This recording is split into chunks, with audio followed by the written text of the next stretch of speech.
back, and I'm dressed as new mom and modeling royalty, Naomi Campbell. And my next guest was born into rock royalty as the son of Ozzy and Sharon Osbourne.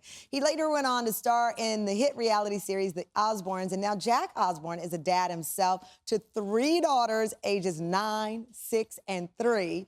And he's also busy hunting ghosts with his sister Kelly in the Discovery Plus special, Jack and Kelly Osbourne, Night of Terror.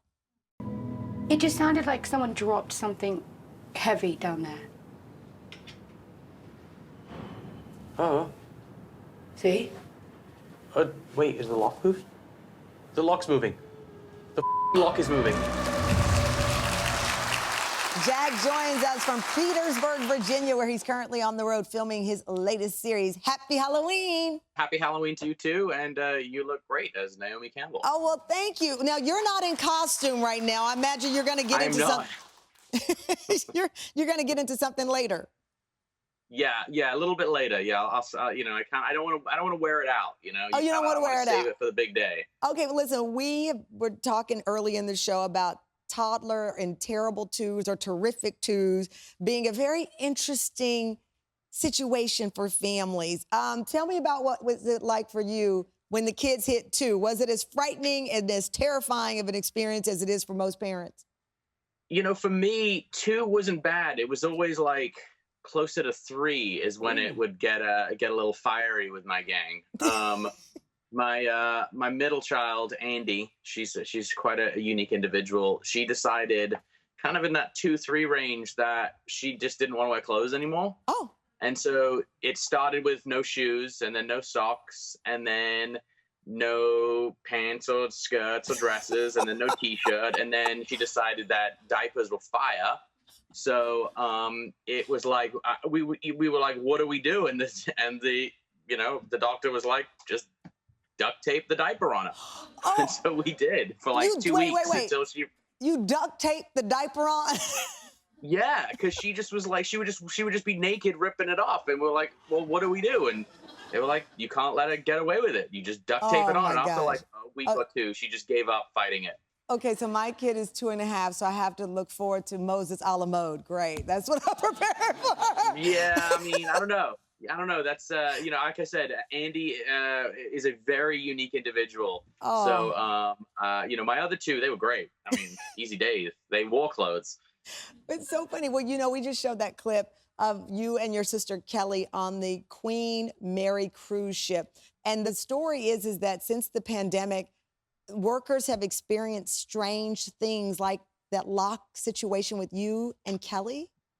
Yeah. So, I mean, the Queen Mary has a rich history of hauntings. I mean, this ship had like a front row ticket to some of the greatest kind of, celebrations and tragedy of the 20th century. For, both world wars and, the excitement of transatlantic voyage and all that. Wow. And a lot of people died on the ship. Some natural causes, some kind of tragic accidents, and then there was some kind of shadiness. Why would you want to go on this ship, knowing this history? I gotta pay for the duct tape and diapers somehow.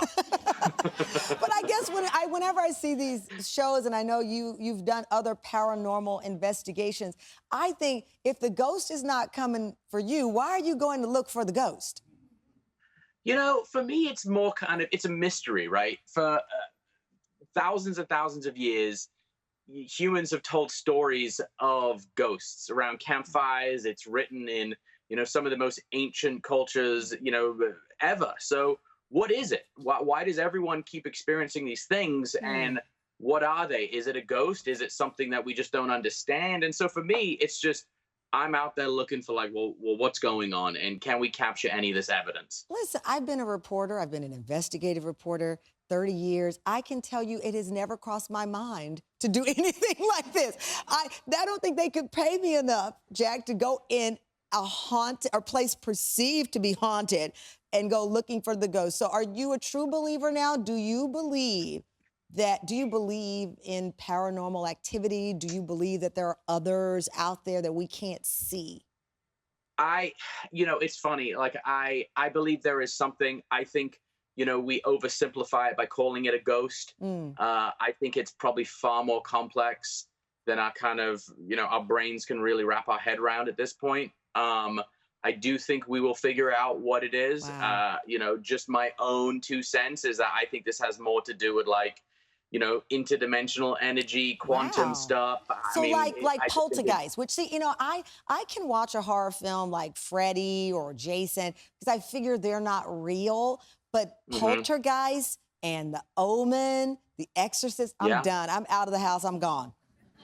Yeah, I mean, it's crazy. Like I've met people who've like, oh no, like I've seen demonic possession, I've Oof. seen, stuff, but at that point, whenever anyone ever says, oh, ghosts are evil, I'm Yeah. like, well, evil's a social construct. What Oh. might be, not, what we might consider evil in other cultures, they might consider what we do evil. So Wow. it's totally a social Okay, construct. all right. So you went all intellectual on me. I just thought about Casper the Friendly Ghost. I'm like, okay, you're right.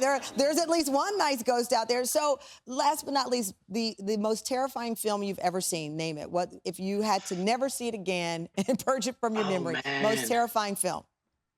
Oh, I mean, let's see. Besides watching Osbourne reruns,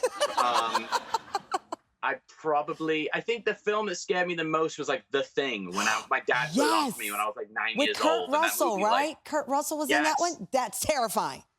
yeah, and the guy's chest Oh, opens God, up. no, It's just I don't want to relive it. Thank you, Jack Osbourne.